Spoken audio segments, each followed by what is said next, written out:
दिल्ली के पास जुर्म की इंतहा। जी हां, दिल्ली से सटे नोएडा, गाजियाबाद और बाकी जगहों पर जो कुछ हो रहा है उसे देखते हुए यही कहा जा सकता है, दिल्ली के पास जंगल राज।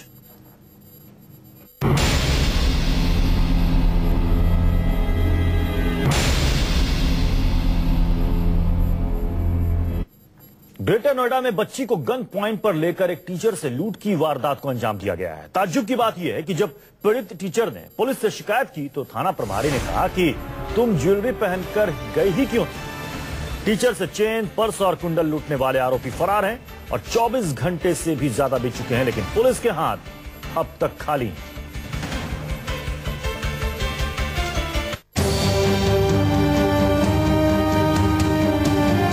ग्रेटर नोएडा में बदमाशों ने बच्ची पर तानी बंदूक। 2 बदमाशों ने सरेआम टीचर को लूटा।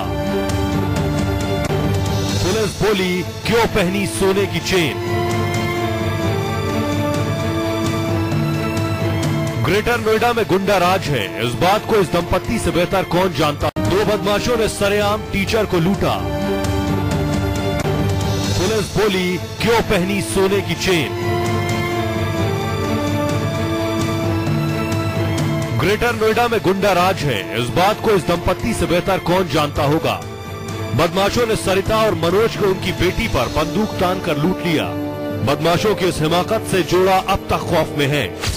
पीड़ित दंपत्ति के मुताबिक ये वारदात बुधवार सुबह करीब 7:30 बजे की है, जब मनोज पेशे से टीचर अपनी पत्नी को छोड़ने परी चौक जा रहे थे। जैसे ही उनकी बाइक ओमेगा सेक्टर के ग्रीनवुड सोसाइटी के पास पहुंची, 2 बाइक सवार बदमाशों ने सरिता के कुंडल खींचने शुरू कर दिए। विरोध करने पर बदमाशों ने मनोज को धक्का देकर बाइक गिरा दी।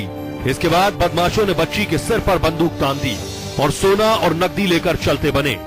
दूसरा था, वो दूसरा बंदा मेरे पे तान रखी थी उसने कट्टे की, और मैंने लड़ने की कोशिश करी, बट वो मेरे को लगा कि शायद नकली कट्टे होंगे तो क्या बिगाड़ लेंगे।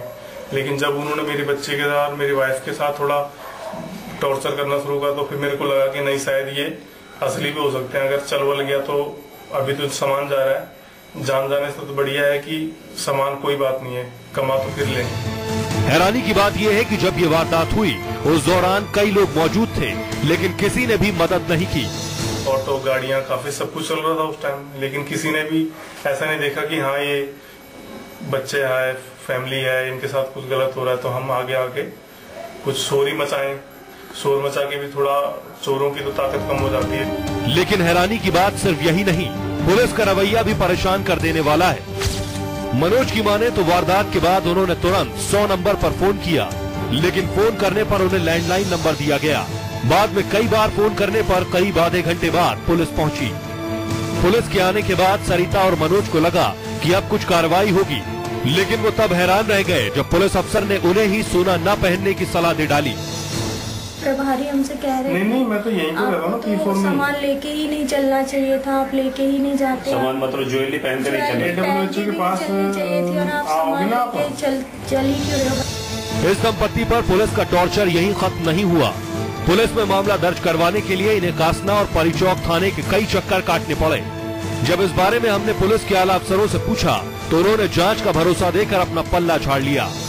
नहीं, अगर इस तरह की कोई बात आई है तो इस संबंध में जांच कर ली जाएगी। इस तरीके से कहने का कोई औचित्य नहीं है और इस पर भी कार्रवाई की जाएगी। कानून का डर नहीं है। आए दिन होने वाली वारदातें तो कम से कम यही बताती हैं। लेकिन अफसोस की बात यह है कि हाल बेहाल होने पर भी पुलिस अपना रवैया बदलने को राजी नहीं है। मोहम्मद अनीस, नोएडा, न्यूज़ 24। दिल्ली एनसीआर में गुंडे बदमाशों का राज है। नोएडा में दिन दहाड़े के इंजीनियर का मर्डर हो जाता है तो गाजियाबाद में लुटेरे 4 साल की बच्ची को गोली मार देते हैं। और ताजा खबर ग्रेटर नोएडा से, जहां बच्ची को गन पॉइंट पर एक टीचर से लूट हो जाती है। और गाजियाबाद से ही चौथी खबर भी, जहां पर मां बेटे की फ्लैट में संदिग्ध हालत में लाश मिलती है। सवाल है कि आखिर क्या हो रहा है यूपी में।